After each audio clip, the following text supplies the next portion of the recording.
Assalamualaikum warahmatullahi wabarakatuh.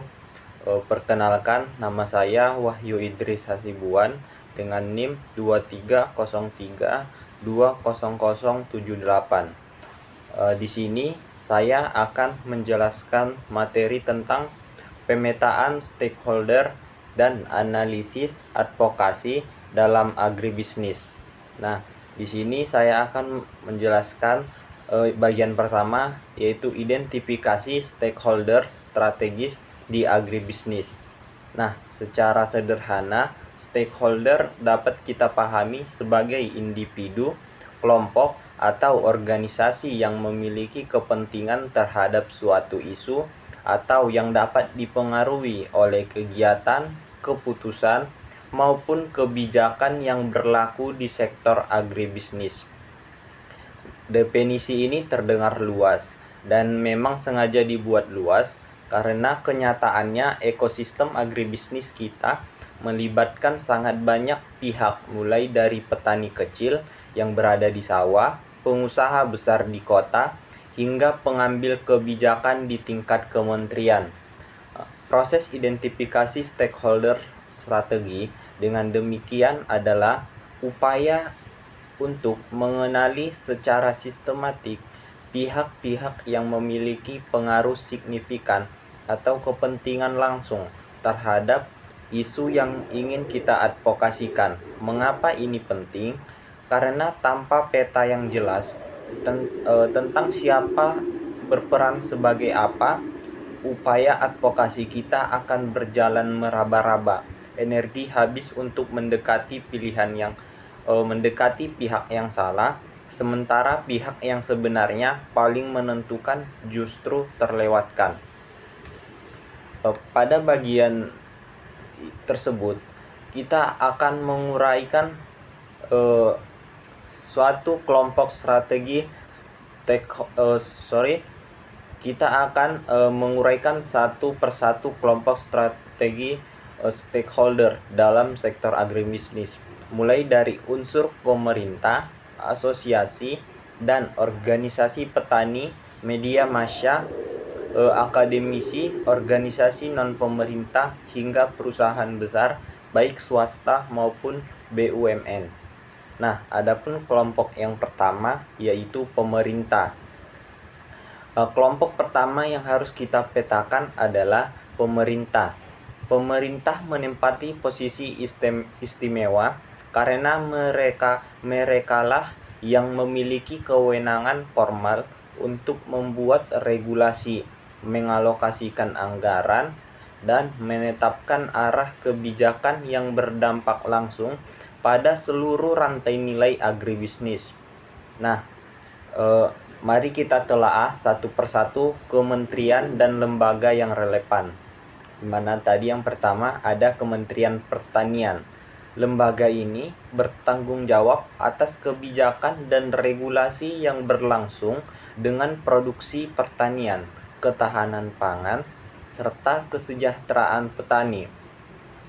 Ketika kita berbicara tentang isu seperti bantuan benih, subsidi pupuk, atau program peningkatan produktivitas, Kementerian Pertanian adalah aktor utama yang wajib kita dekati. Yang kedua, Kementerian Perdagangan. Kementerian ini berperan dalam kebijakan perdagangan produk pertanian, termasuk urusan ekspor-impor dan stabilisasi harga di pasar.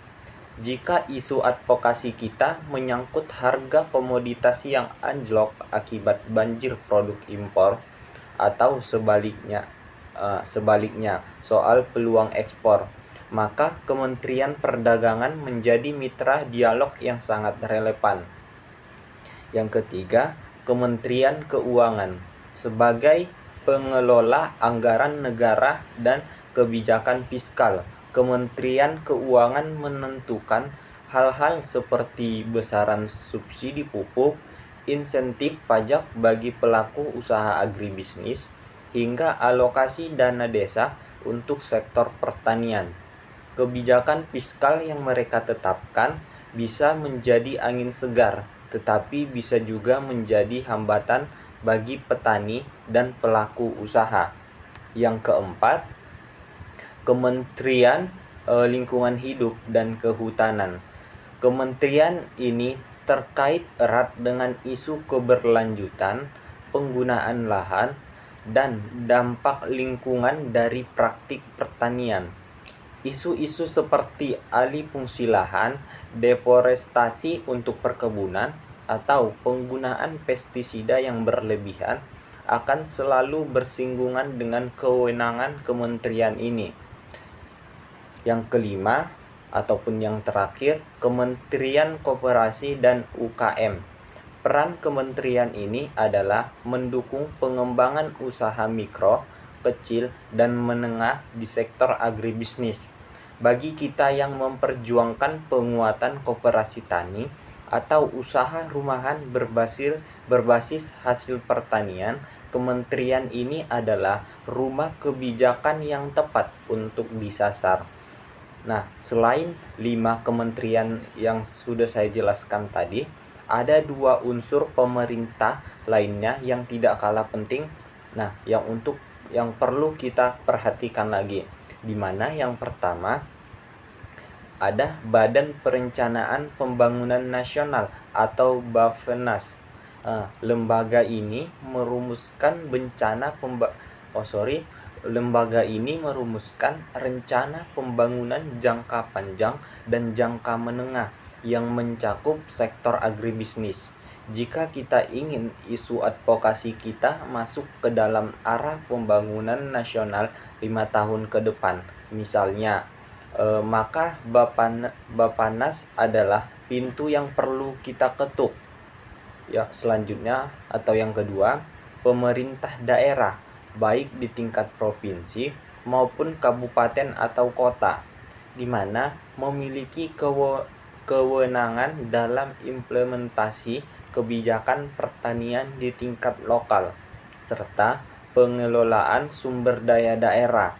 Banyak isu agribisnis justru lebih cepat terselesaikan melalui jalur daerah dibandingkan menunggu kebijakan pusat, sehingga pemerintah daerah tidak boleh kita abaikan. Nah, dari penjelasan saya tadi, kita bisa melihat bahwa pemerintah bukanlah satu entitas tunggal, melainkan jejaring kementerian dan lembaga dengan kewenangan yang berbeda-beda. Ketepatan kita dalam mengenali kementerian atau lembaga mana yang paling relevan dengan isu spesifik kita akan sangat menentukan efektivitas advokasi yang kita lakukan. Selanjutnya, kita masuk ke kelompok yang kedua, yaitu asosiasi dan organisasi petani atau pengusaha agribisnis. Kelompok berikutnya yang perlu kita kenali adalah asosiasi dan organisasi yang mewakili petani maupun pengusaha di sektor agribisnis. Kelompok ini penting karena merekalah yang menjadi corong resmi bagi kepentingan para pelaku usaha di lapangan. Di mana yang pertama ada asosiasi komoditas seperti Asosiasi Petani Padi Indonesia atau Gabungan Pengusaha Kelapa Sawit Indonesia, mewakili kepentingan produsen dari komoditas tertentu. Asosiasi semacam ini biasanya sangat vokal ketika ada kebijakan yang menyangkut harga atau tata niaga komoditas yang mereka wakili. Yang kedua, organisasi petani seperti Kontak Tani Nelayan Andalan atau yang biasa disingkat KTNA, yang berfungsi menyuarakan aspirasi petani secara lebih umum atau lintas komoditas. Yang ketiga, ada koperasi pertanian, menjadi wadah bagi petani untuk berkolaborasi baik dalam hal produksi, pemasaran, maupun pengadaan sarana produksi. Koperasi ini seringkali menjadi ujung tombak advokasi di tingkat akar rumput. Selanjutnya yang terakhir atau yang keempat, Asosiasi Industri Pengolahan Hasil Pertanian. Nah, mewakili kepentingan perusahaan-perusahaan yang mengelola produk pertanian menjadi barang jadi atau setengah jadi. Kepentingan mereka kerap berbeda, bahkan kadang berseberangan dengan kepentingan petani di hulu, sehingga penting bagi kita memahami dinamika ini. Mengapa kelompok ini strategi? Karena mereka memiliki basis massa dan legitimasi langsung dari para pelaku usaha di lapangan. Ketika kita berhasil menggandeng asosiasi atau organisasi ini, suara advokasi kita otomatis mendapatkan bobot yang lebih besar karena dianggap mewakili kepentingan real, bukan sekedar opini segelintir pihak. Nah, selanjutnya kita masuk ke kelompok yang ketiga. Kita lanjutkan ke kelompok stakeholder berikutnya, yaitu media massa.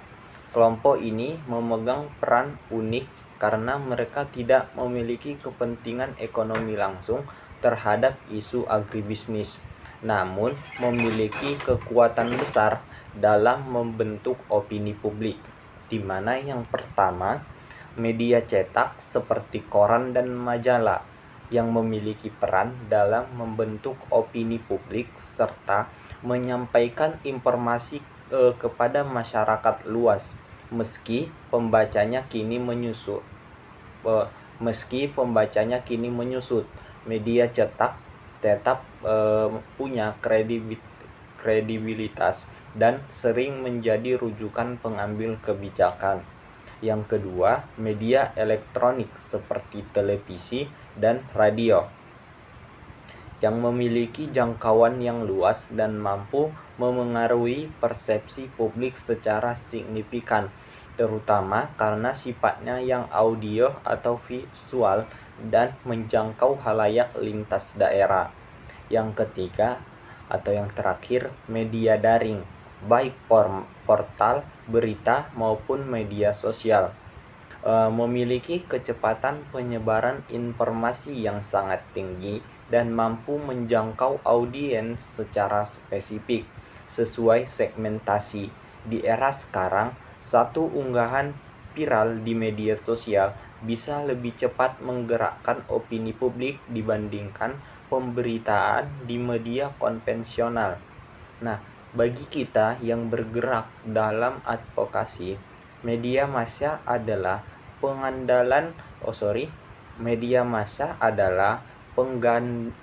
pengganda kekuatan pesan. Mereka bisa membantu isu kita menjangkau khalayak yang jauh lebih luas daripada yang bisa kita capai sendiri. Selanjutnya kita masuk ke kelompok keempat. Nah, kelompok selanjutnya adalah akademisi dan lembaga peneliti yang memberikan landasan ilmiah bagi upaya advokasi kita.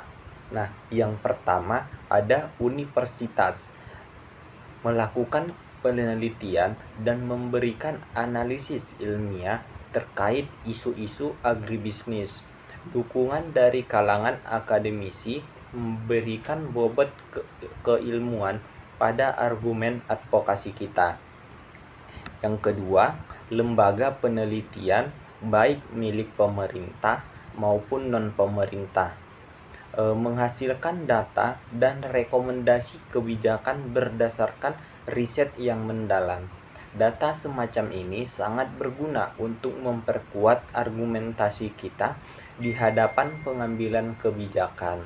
Yang ketiga atau yang terakhir, tenaga ahli dan konsultan, di mana dapat memberikan keahlian khusus dalam berbagai aspek agribisnis, mulai dari agronomi, ekonomi pertanian, hingga kebijakan publik. Nah, kombinasi antara media massa dan akademisi ini sangat penting bagi kita karena karena media memberikan kita jangkauan, sementara akademisi memberikan kita kredibilitas dan dasar argumentasi yang kuat. Selanjutnya kita masuk ke kelompok kelima, yaitu organisasi non pemerintah atau NGO, atau yang bisa di mana kelompok ini biasanya hadir dengan misi advokasi yang jelas dan seringkali menjadi mitra alami bagi upaya-upaya perjuangan kepentingan publik, di mana yang pertama NGO lingkungan, di mana berfokus pada isu keberlanjutan, konservasi sumber daya alam, dan dampak lingkungan dari praktik pertanian. Mereka menjadi mitra penting ketika isu advokasi kita bersinggungan dengan kelestarian lingkungan. Yang kedua, NGO kesejahteraan petani berupaya meningkatkan kesejahteraan petani, memperjuangkan hak-hak mereka, serta akses terhadap sumber daya seperti lahan, modal, dan juga teknologi. Dan yang ketiga atau yang terakhir, NGO konsumen memperjuangkan hak-hak konsumen terkait kualitas dan keamanan produk pertanian, mulai dari isu residu pestisida hingga keamanan pangan olahan. Ketiga jenis NGO ini memiliki fokus yang berbeda, namun sama-sama memiliki jejaring pengalaman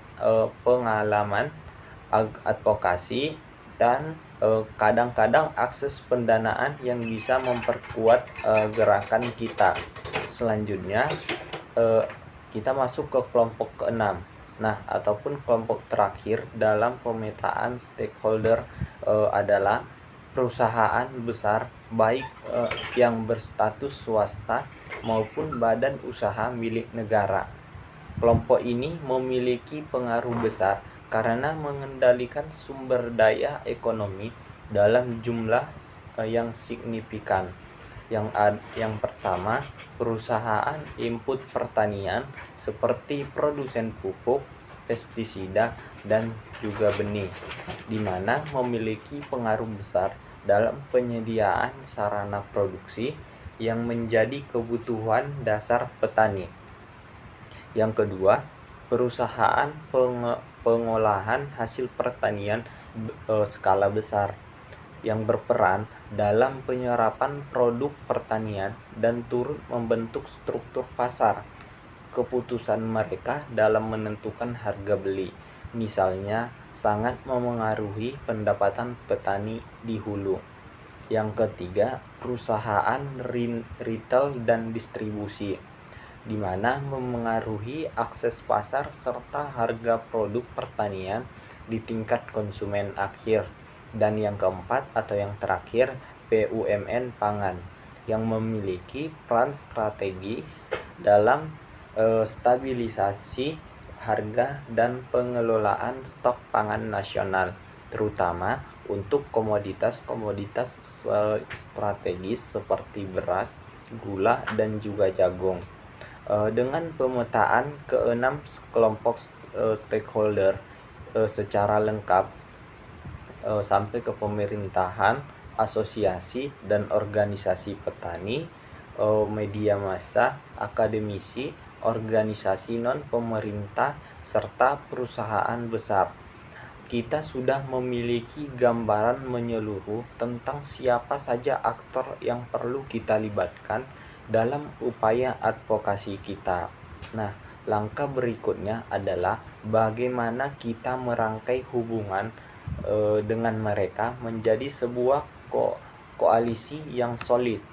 Nah, selanjutnya kita perlu memahami strategi membangun koalisi advokasi. Setelah kita memahami peta stakeholder secara menyeluruh, pertanyaan berikutnya adalah bagaimana caranya agar kekuatan-kekuatan yang tersebar ini bisa kita satukan menjadi gerakan yang benar-benar berdaya.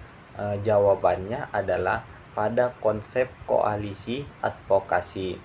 Koalisi advokasi dapat kita pahami sebagai analisis strategis antara berbagai stakeholder yang memiliki kepentingan bersama dalam isu tertentu. Kata kuncinya di sini adalah kepentingan bersama, karena sebuah koalisi hanya akan bertahan lama apabila anggotanya benar-benar merasa memiliki kepentingan yang sama, bukan sekedar dipaksa bersatu. Membangun koalisi yang efektif memiliki dua manfaat besar. Yang pertama, ia memperkuat daya tawar kita di hadapan pengambil kebijakan, karena suara yang datang dari banyak pihak sekaligus jauh lebih sulit diabaikan dibandingkan suara satu organisasi saja. Yang kedua, koalisi memperluas jangkauan upaya advokasi kita, karena setiap anggota koalisi biasanya membawa jaringan dan sumber daya masing-masing. Nah, adapun langkah yang pertama, kita perlu identifikasi tujuan bersama. Langkah pertama ini kita perlu membangun koalisi di mana kita perlu menentukan isu atau tujuan spesifik yang menjadi fokus koalisi tersebut, sekaligus memastikan bahwa seluruh anggota memiliki pemahaman dan komitmen yang sama terhadap tujuan itu. Mengapa langkah ini harus menjadi yang pertama? Karena tanpa kejelasan tujuan bersama, koalisi akan mudah pecah ketika menghadapi tekanan atau godaan kepentingan jangka pendek. Sebaliknya, ketika tujuan bersama sudah dirumuskan dengan jelas dan disepakati sejak awal, koalisi memiliki pondasi yang kokoh untuk menghadapi berbagai tantangan di kemudian hari. Nah, langkah yang kedua, setelah tujuan bersama dirumuskan, langkah berikutnya adalah mengidentifikasi organisasi atau individu yang memiliki kepentingan sejalan, sumber daya yang relevan, misalnya keahlian, jaringan, atau dana serta pengaruh yang dapat memperkuat koalisi. Disinilah pemetaan stakeholder yang kita bahas di bagian satu tadi menjadi sangat berguna. Kita tidak perlu mengajak semua pihak sekaligus. Yang kita butuhkan adalah memilih mitra koalisi secara cermat berdasarkan kesesuaian kepentingan dan kontribusi nyata yang bisa mereka berikan. Langkah yang ketiga yaitu membangun komunikasi yang efektif. Koalisi yang solid membutuhkan saluran komunikasi yang terbuka dan rutin antar anggota untuk berbagai informasi, berkoordinasi, dan mengambil keputusan bersama. Tanpa komunikasi yang lancar, sebuah koalisi mudah kehilangan arah, bahkan bisa terjebak pada kesalahpahaman antara anggotanya sendiri. Langkah yang keempat yaitu menentukan peran dan tanggung jawab yang jelas, di mana setiap anggota koalisi perlu memiliki peran dan berkontribusi yang diidentifikasi dengan jelas berdasarkan kekuatan dan sumber daya yang mereka miliki. Sebagai contoh, organisasi yang kuat dalam riset dapat berperan menyediakan data, sementara organisasi yang memiliki jaringan media dapat berperan dalam kampanye publik. Nah, selanjutnya langkah yang kelima yaitu mengembangkan struktur dan mekanisme kerja.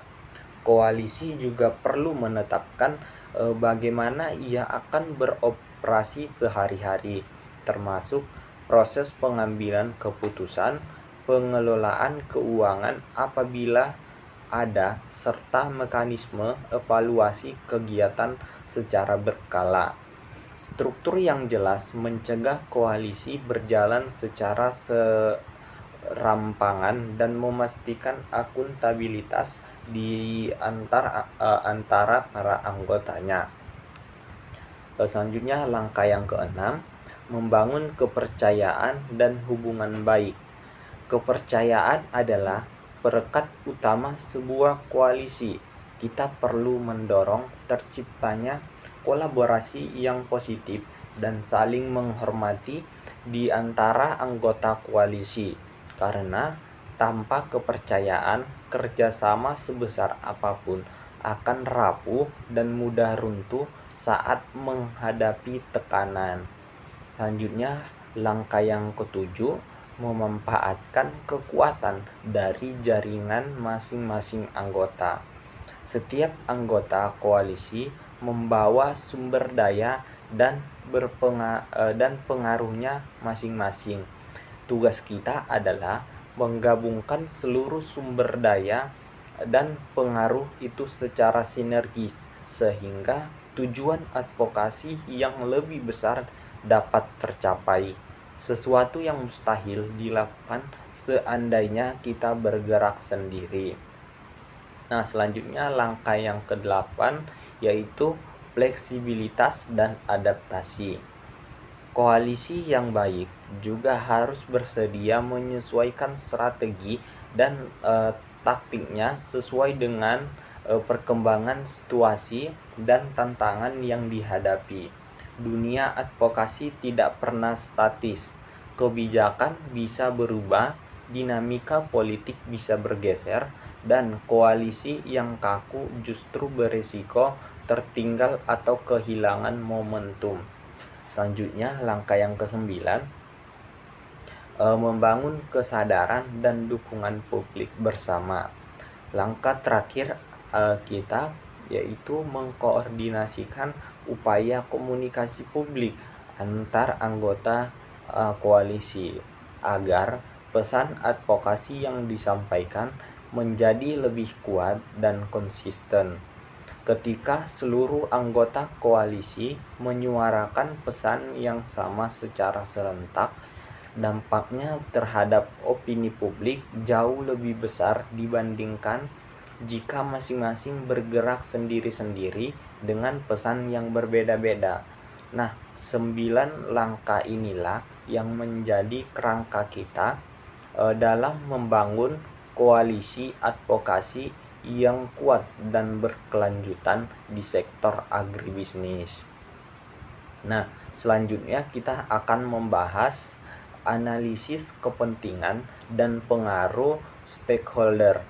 Nah, setelah kita memetakan stakeholder dan kita sudah mengetahui langkah-langkah membangun koalisi, kita akan masuk pada bagian yang tidak kalah penting, yaitu kita tadi perlu menganalisis kepentingan dan pengaruh dari masing-masing stakeholder tersebut. Menganalisis kepentingan dan pengaruh setiap stakeholder merupakan langkah penting untuk memahami dinamika politik dan sosial di sekitar isu advokasi yang kita perjuangkan.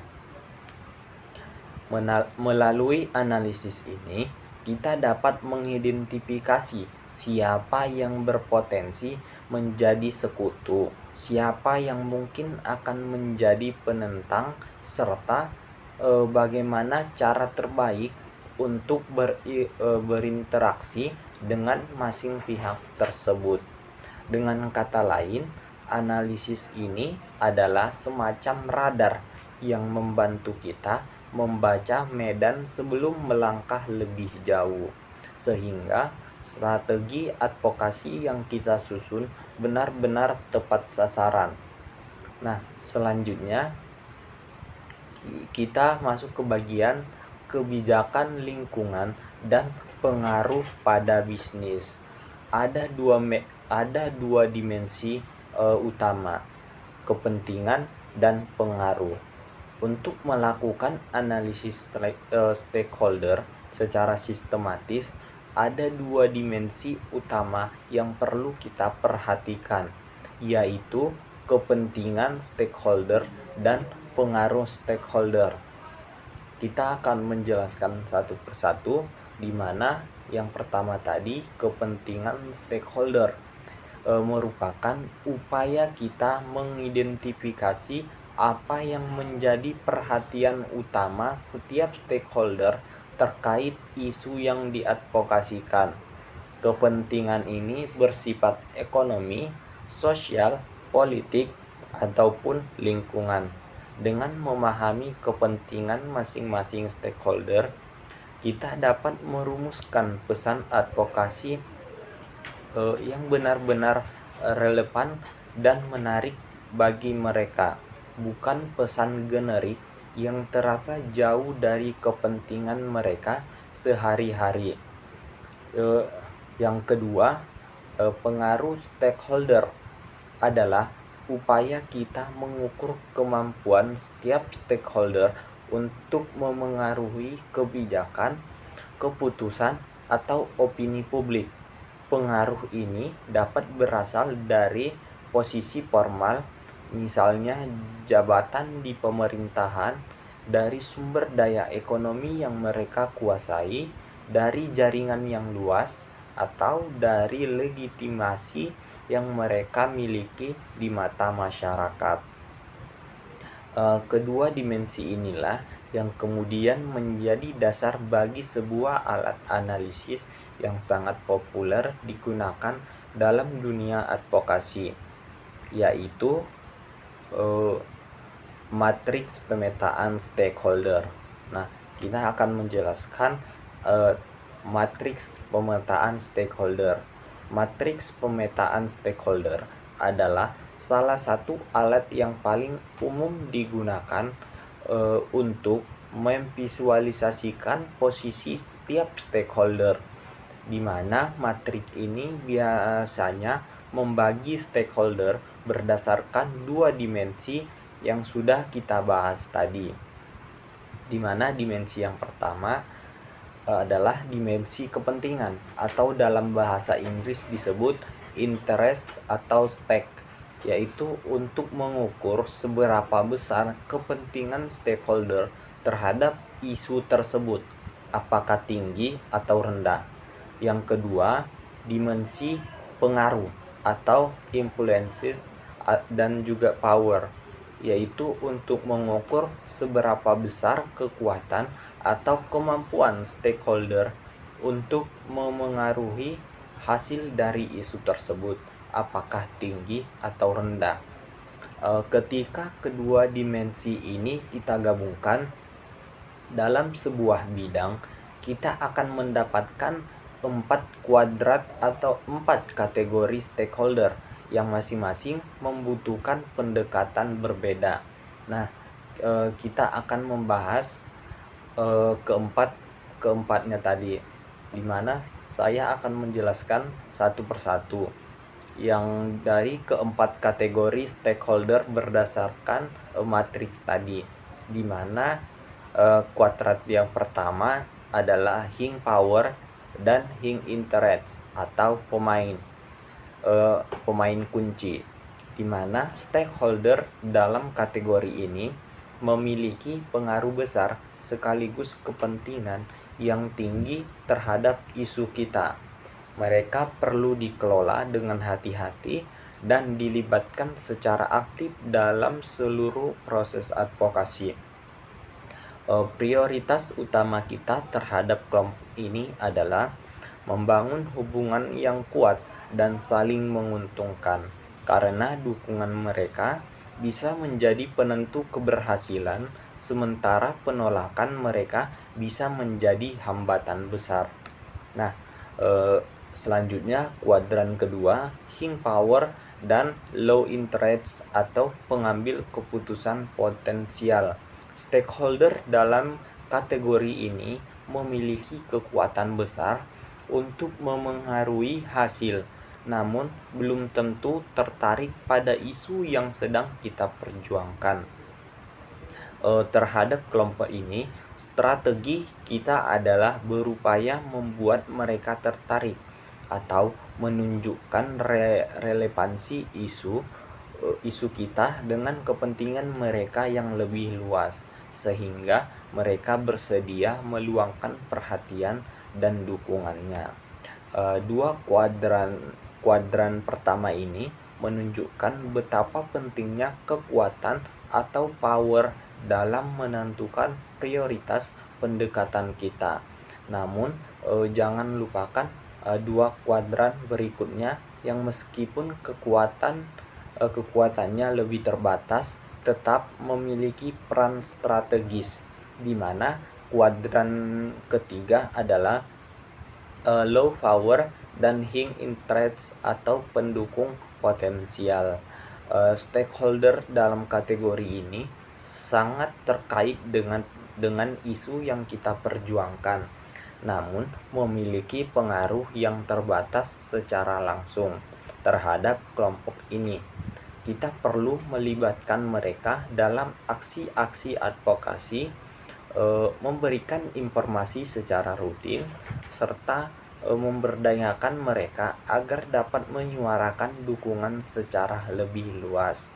Kelompok inilah yang sering kali menjadi motor penggerak di lapangan, meskipun namanya jarang muncul di ruang pengambil keputusan. Selanjutnya, kuadran keempat, low power dan low interest atau pengamatan.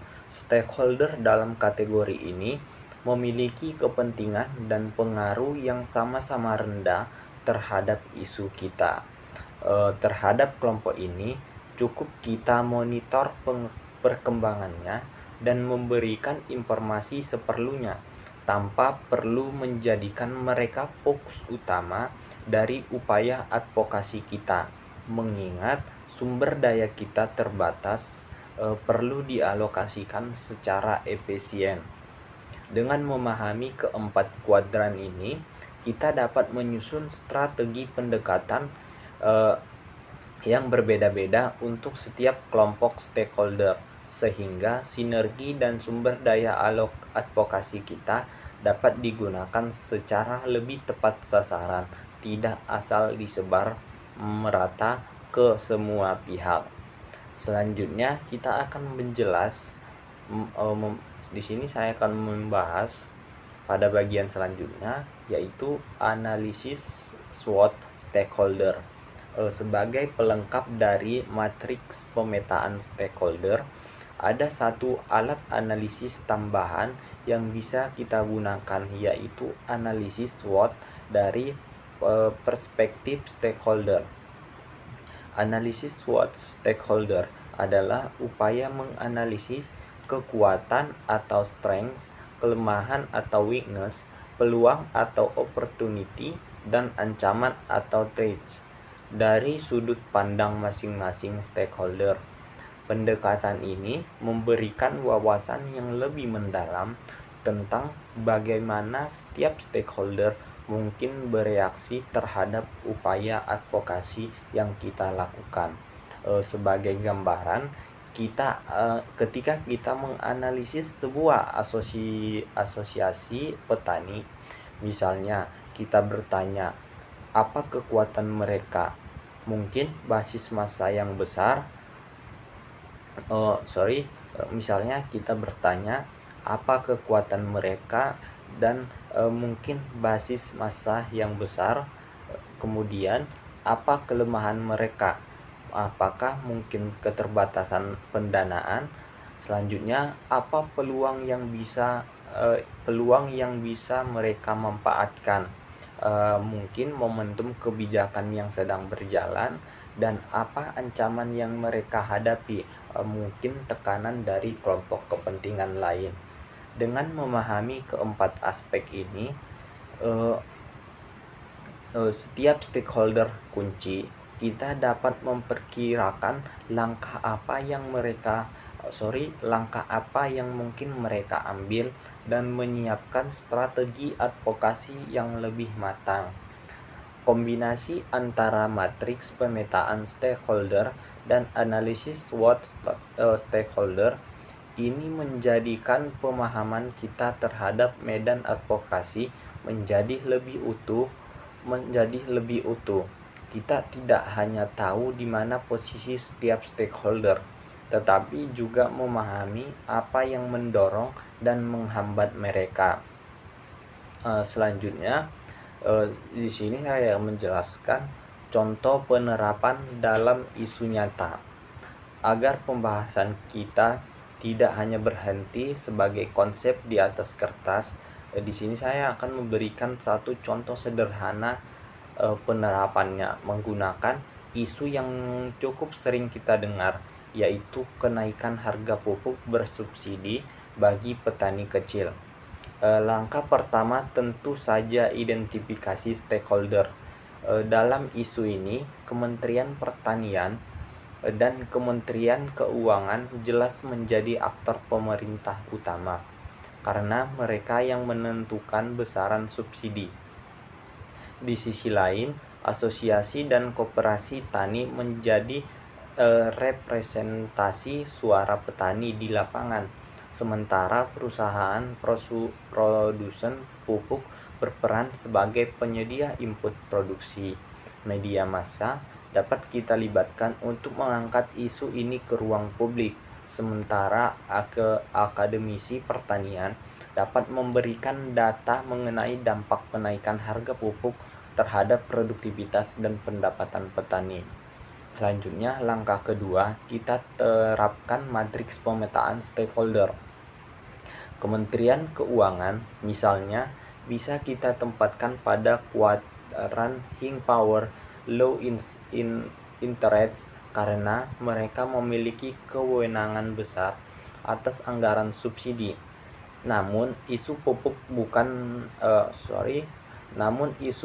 mungkin bukan prioritas utama mereka membandingkan isu fiskal yang lebih besar. Sementara itu, koperasi tani jelas berada pada kuadran Hing Interest, namun dengan power yang relatif terbatas secara individu, kecuali mereka bergabung dalam koalisi yang lebih besar. Langkah ketiga, kita rangkai koalisi advokasi. Kita dapat menggandeng asosiasi petani, koperasi, akademisi pertanian, dan media massa untuk bersama-sama menyusun tujuan bersama. Misalnya, mendesak evaluasi kebijakan subsidi pupuk agar lebih tepat sasaran. Setiap anggota koalisi mengambil peran sesuai kekuatannya, di mana akademisi menyediakan data dan kajian, koperasi menyuarakan pengalaman langsung dari lapangan, kemudian media membantu menyebarluaskan isu, dan seterusnya, sebagaimana yang telah kita bahas pada bagian sebelumnya. Melalui contoh sederhana ini, kita dapat melihat bagaimana seluruh kerangka yang telah kita pelajari bersama tadi, mulai dari identifikasi stakeholder, matriks pemetaan, hingga strategi koalisi, dapat diterapkan secara terpadu untuk menghadapi satu isu nyata di lapangan. Kerangka yang sama tentu dapat disesuaikan untuk isu-isu agribisnis lainnya yang mungkin kita hadapi di tempat masing-masing. Di sini saya juga akan menjelaskan satu studi kasus nyata tentang reformasi tata kelola pupuk bersubsidi di Indonesia, di mana studi kasus ini mengambil kebijakan pupuk bersubsidi di Indonesia, mulai dari terbitnya Peraturan Menteri Pertanian Nomor 10 Tahun 2022 yang memicu kelangkaan dan protes, hingga reformasi tata kelola melalui Peraturan Presiden Nomor 6 Tahun 2025 dan Nomor 113 Tahun 2015. Kasus ini dipilih karena memuat hampir seluruh unsur yang telah kita bahas tadi, baik pemerintah, asosiasi petani, BUMN, lembaga pengawas, media massa, dan proses koalisi advokasi nyata yang terjadi di lapangan. Nah, mengapa kasus pupuk bersubsidi? Nah, Setelah kita membahas kerangka teori tentang pemetaan stakeholder dan strategi membangun koalisi advokasi dalam agribisnis, kita sudah melihat bagaimana kerangka tersebut benar-benar terjadi di lapangan. Nah, melalui satu studi kasus nyata yang saya akan jelaskan ini, di mana ada 3 alasan utamanya. Ada 3 alasan utama kenapa kasus ini harus diangkat, di mana yang pertama, isu ini menyangkut hajat hidup jutaan petani di seluruh Indonesia, sehingga sangat relevan dengan tema agribisnis yang sedang kita bahas. Yang kedua, kasus ini melibatkan hampir seluruh kelompok stakeholder yang telah kita petakan sebelumnya, mulai dari kementerian, DPR, BUMN, asosiasi petani, lembaga pengawas, hingga media massa. Yang ketiga, yang tidak kalah penting, kasus ini masih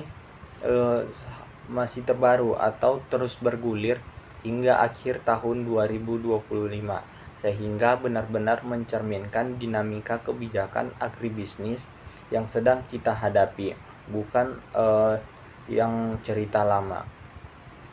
Cerita ini dimulai ketika pemerintah melalui Kementerian Pertani menerbitkan kebijakan yang memangkas cakupan pupuk bersubsidi secara drastis pada pertengahan tahun 2022. Kebijakan ini kemudian memicu gelombang kelangkaan pupuk di berbagai daerah, protes dari asosiasi petani, sorotan dari DPR dan lembaga pengawas, hingga akhirnya bermuara pada serangkaian reformasi kebijakan pada tahun 2023, 2024, dan 2025. Nah, di sini saya akan menjelaskan kronologi singkat dari kasus tersebut. Nah, pada bulan Juli tahun 2022 terbitnya Peraturan Menteri Pertanian Nomor 10 tahun 2022, di mana pemerintah menetapkan kebijakan baru tentang tata cara penetapan alokasi dan harga eceran tertinggi pupuk bersubsidi. Kebijakan ini memangkas jumlah komoditas yang berhak menerima subsidi dari lebih dari 60 jenis komoditas menjadi hanya 9 komoditas pangan pokok dan strategis, yaitu ada padi, jagung, kedelai, cabai, bawang merah, bawang putih, tebu rakyat, kopi, dan juga kakao.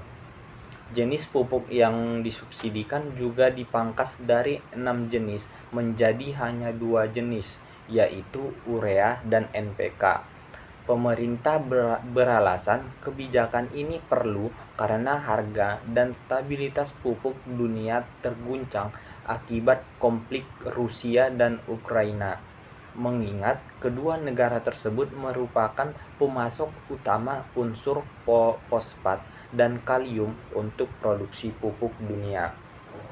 Nah, selanjutnya pada bulan Agustus tahun 2022, gelombang keberatan dari organisasi petani di Jawa Timur. Tidak lama setelah kebijakan itu berlaku, sejumlah organisasi petani di Jawa Timur, yaitu Kamar Dagang dan Industri Jawa Timur, Himpunan Nelayan Seluruh Indonesia, Himpunan Kerukunan Tani Indonesia, dan Kontak Tani Nelayan Andalan bersama-sama menyusun sebuah komitmen bersama yang mendesak pemerintah, bahkan memicu pencabutan kebijakan subsidi pupuk yang mereka nilai justru merugikan petani. Rekomendasi ini dikirim langsung kepada Gubernur Jawa Barat dan Presiden. Salah satu tokoh dari kalangan tani menyatakan bahwa disparitas harga pupuk di berbagai daerah memicu praktik penyimpangan tata niaga dengan harga yang bisa mencapai 2-3 kali lipat dari harga eceran tertinggi. Selanjutnya pada awal tahun 2023 yaitu terjadi kelangkaan meluas dan sorotan DPR. Memasuki awal tahun 2023 tadi, kelangkaan pupuk bersubsidi semakin dirasakan di berbagai daerah.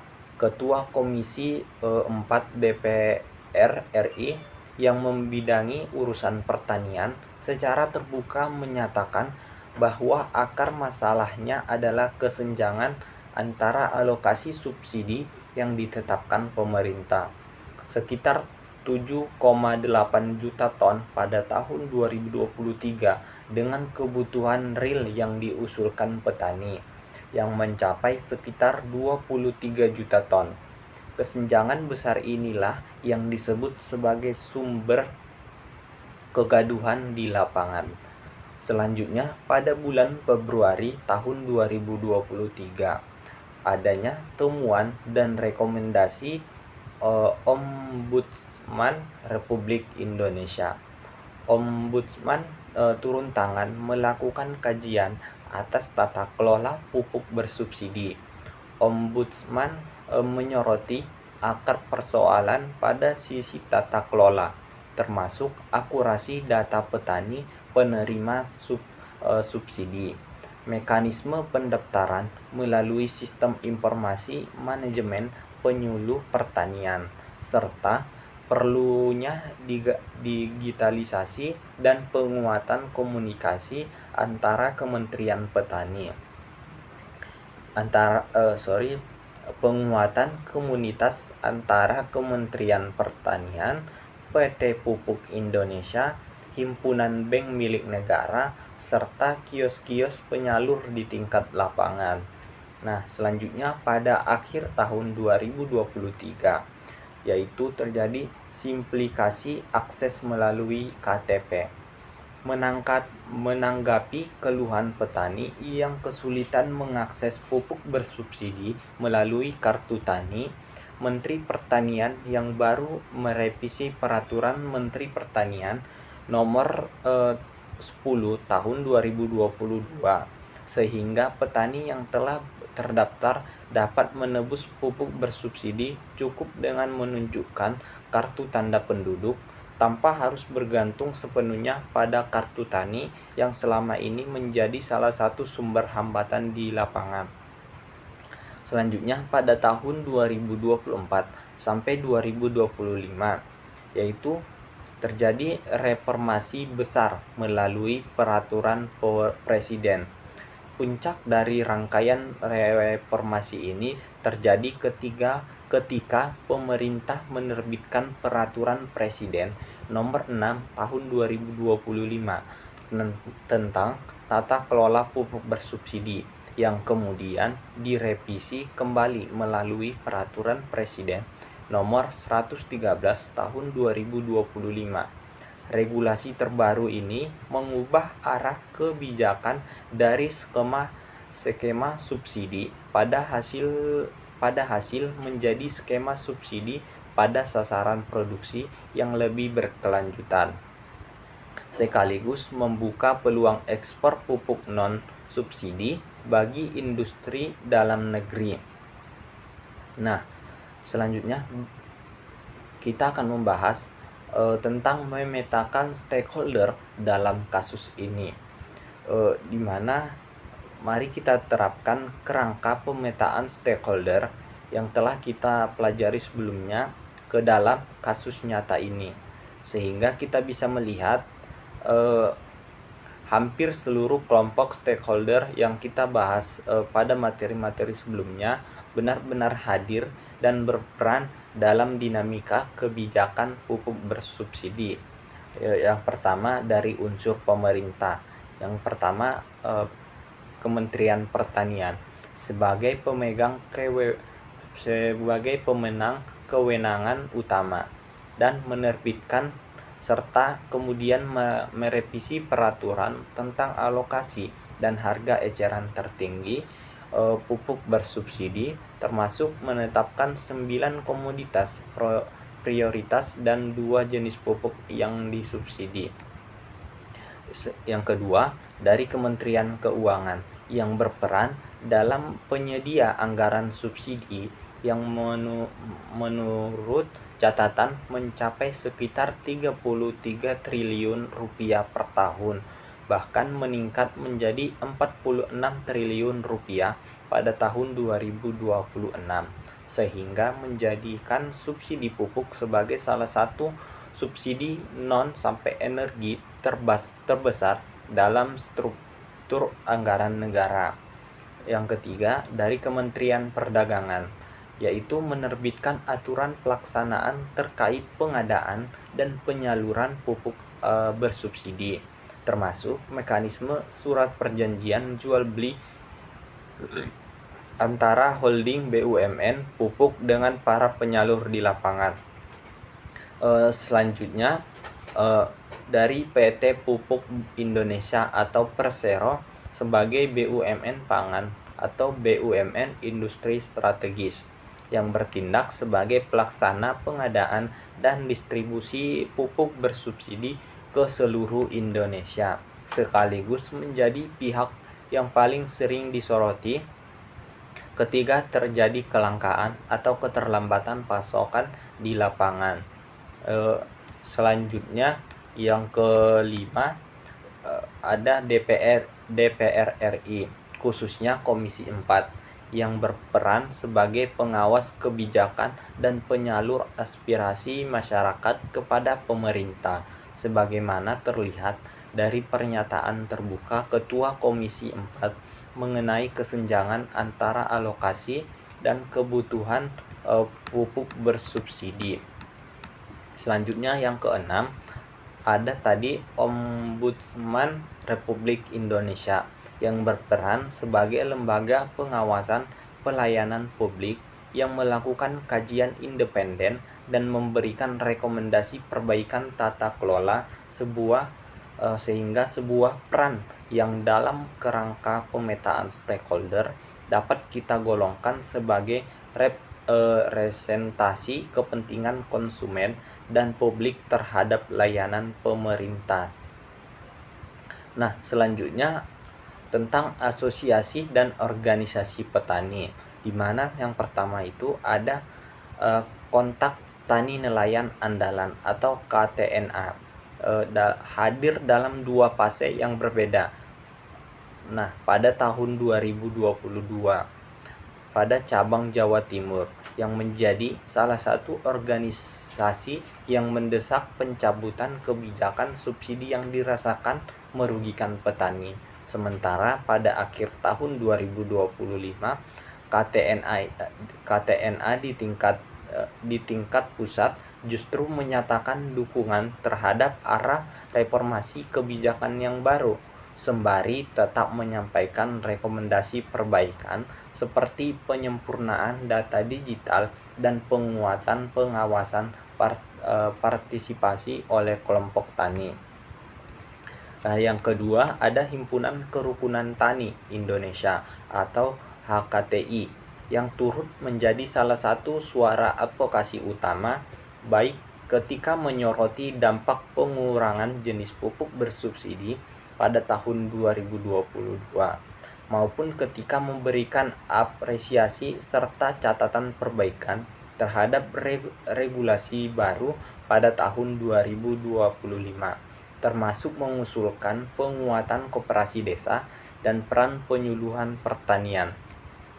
Yang ketiga, dari Serikat Petani Indonesia dan asosiasi terkait lainnya seperti Perpadi, Persatuan Penggilingan Padi, turut dilibatkan pemerintah dalam merumuskan angka harga pokok pembelian dan harga eceran tertinggi gabah maupun beras sebagai bagian dari upaya menjaga keseimbangan kepentingan antara petani, pedagang, dan masyarakat luas. Selanjutnya yang terakhir, ada Kamar Dagang dan Industri atau Kadin Jawa Timur serta Himpunan Nelayan Seluruh Indonesia atau HNSI. Meskipun secara sektoral tidak murni organisasi tani, keduanya turut bergabung dalam koalisi lintas sektor yang menyuarakan keberatan atas kebijakan pupuk bersubsidi pada tahun 2022, menunjukkan bagaimana isu agribisnis dapat menggerakkan solidaritas lintas sektor usaha. Selanjutnya dari media massa dan akademisi. Media massa nasional seperti Kompas, Antara, dan berbagai media daring lainnya secara konsisten mengawal isu ini dari tahun ke tahun, mulai dari pemberitaan kelangkaan pupuk, pernyataan pejabat, hingga penjelasan teknis atas regulasi baru. Media juga memberikan ruang bagi suara-suara kritis dari organisasi petani agar terdengar oleh publik dan pengambil kebijakan. Dari sisi lain, kalangan akademisi turut menyumbang analisis mendalam, sebagaimana terlihat dari sebuah disertasi di Universitas Hasanuddin yang secara khusus mengkaji dinamika kebijakan dan kontestasi aktor dalam isu pupuk bersubsidi untuk ketahanan pangan, termasuk menyoroti pola relasi kerjasama dan persaingan antar aktor kebijakan. Nah, selanjutnya kita perlu menerapkan matriks kepentingan dan pengaruh. Sebagaimana kita telah mempelajari pada materi sebelumnya, langkah yang perlu kita lakukan adalah memetakan stakeholder dengan menganalisis kepentingan dan pengaruh masing-masing pihak, lalu menempatkannya dalam matriks kepentingan dan pengaruh, di mana mari kita coba terapkan pada kasus pupuk bersubsidi ini, di mana pada kuadran pertama, yaitu kunci atau Hing Power dan Hing Interest, diisi oleh Kementerian Pertani dan Kementerian Keuangan. Keduanya memiliki kepentingan tinggi karena bertanggung jawab langsung atas keberhasilan program, sekaligus memiliki kekuasaan penuh untuk menentukan arah kebijakan, alokasi anggaran, dan revisi regulasi. Lanjutnya, kuadran pengambil keputusan potensial atau Hing Power dan Low Interest dapat kita tempatkan Kementerian Perdagangan dan sebagian unsur DPR di luar Komisi 4 yang memiliki kewenangan besar, namun isu pupuk bersubsidi bukan menjadi fokus utama perhatian mereka sehari-hari. Sehingga strategi advokasi yang kita tetap terhadap kelompok ini adalah harus menunjukkan keterkaitan isu pupuk dengan isu yang lebih luas seperti inflasi pangan dan stabilitas ekonomi nasional.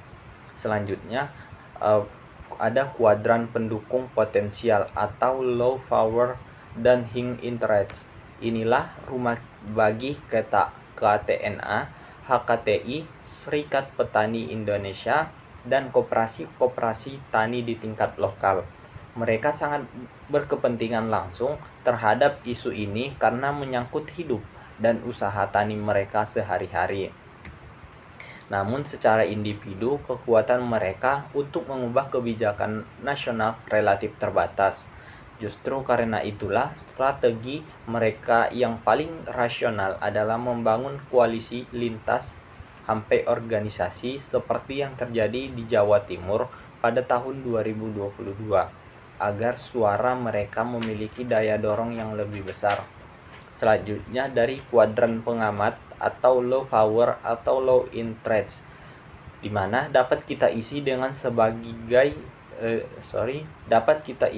sebagian masyarakat umum di perkotaan yang tidak secara langsung berdampak isu pupuk bersubsidi.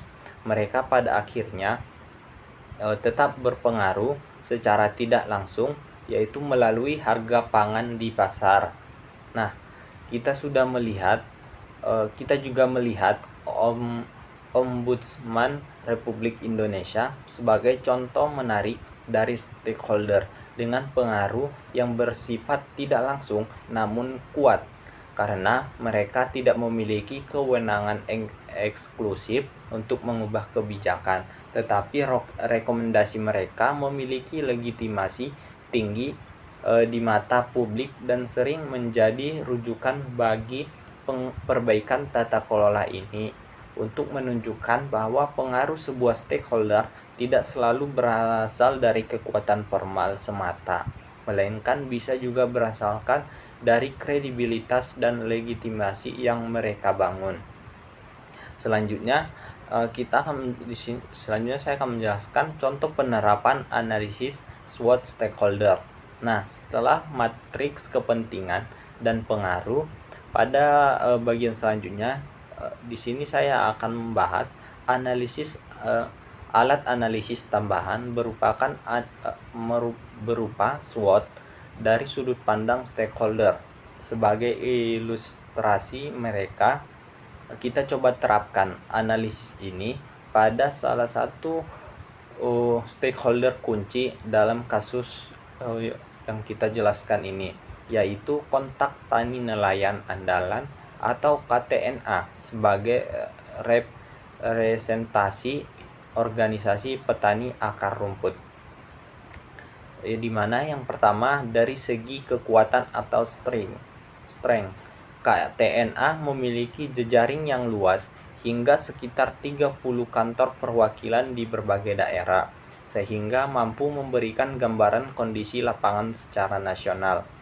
KTNA juga memiliki legitimasi sebagai organisasi tani tertua dan paling dikenal, sehingga suaranya cenderung didengar oleh pemerintah. Selanjutnya, dari segi kelemahan atau weakness, di mana sebagai organisasi yang menaungi petani dengan kondisi sangat beragam di seluruh Indonesia, KTNA menghadapi tantangan dalam menyeragamkan aspirasi dari daerah yang situasinya berbeda-beda, serta keterbatasan sumber daya untuk melakukan pengawasan langsung di seluruh titik penyaluran pupuk.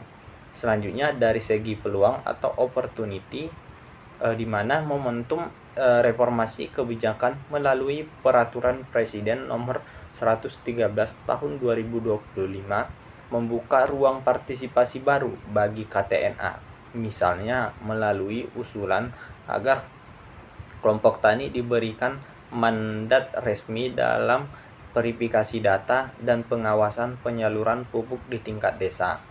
Dan yang terakhir dari segi ancaman atau threats, di mana resikonya muncul kembali pada persoalan lama, seperti data petani yang belum masuk ke dalam basis rencana definitif kebutuhan kelompok secara elektronik, dapat mengancam efektivitas advokasi KTNA apabila tidak diatasi sejak dini, mengingat basis argumentasi mereka sangat bergantung pada akurasi data dari lapangan. Dari contoh sederhana ini, kita bisa melihat analisis SWOT stakeholder membantu kita memahami bukan hanya seberapa besar pengaruh dan kepentingan sebuah pihak, tetapi juga apa yang membuat mereka kuat, apa yang membuat mereka rentan, sehingga strategi kolaborasi yang kita bangun bersama mereka dapat lebih realistis dan tepat sasaran. Hasil dan dampak dari proses advokasi tadi, di mana setelah bertahun-tahun proses tarik-menarik kepentingan baik antara pemerintah, DPR, lembaga pengawas, dan organisasi petani, kita dapat melihat sejumlah hasil konkret yang lahir dari dinamika ini, di mana yang pertama, simplikasi akses pupuk bersubsidi dari yang semulanya bergantung pada kartu tani menjadi cukup menggunakan kartu tanda penduduk, sehingga mengurangi hambatan administratif yang selama ini dikeluhkan petani di lapangan. Yang kedua, terbitnya Peraturan Presiden Nomor 6 Tahun 2025 dan revisinya Peraturan Presiden nomor 113 tahun 2025 yang mengubah pendekatan subsidi dari sekedar subsidi hasil menjadi subsidi sarana produksi yang lebih berkelanjutan, sekaligus memberi kepastian bagi industri pupuk nasional termasuk membuka peluang ekspor pupuk non-subsidi. Yang ketiga, peningkatan alokasi pupuk bersubsidi secara bertahap. Tercatat produksi pupuk nasional meningkat dari sekitar 30,5 juta ton menjadi sekitar 34,77 juta ton menurut catatan Kedua Umum KTNA. Yang keempat, terbukanya ruang partisipasi bagi kelompok tani dalam proses verifikasi dan pengawasan penyaluran pupuk di tingkat desa, sebagai hasil yang secara langsung merupakan buah dari rekomendasi yang berulang kali disuarakan oleh KTNA dan HKTI. Meskipun demikian, penting bagi kita untuk tetap bersikap kritis karena sejumlah pihak termasuk KTNA sendiri masih mencatat adanya dinamika lapangan, misalnya terkait petani yang belum masuk ke dalam basis data elektronik rencana definitif kebutuhan kelompok, yang menunjukkan bahwa proses advokasi dan penyempurnaan kebijakan ini sesungguhnya adalah proses yang terus berlangsung, bukan sesuatu yang selesai dalam satu waktu. Demikian studi kasus yang saya sampaikan sebagai pelengkap dari materi, stakeholder, dan analisis advokasi agribisnis yang kita bahas. Mungkin juga cukup sekian dari hasil pemaparan materi saya. Saya tutup. Assalamualaikum warahmatullahi wabarakatuh.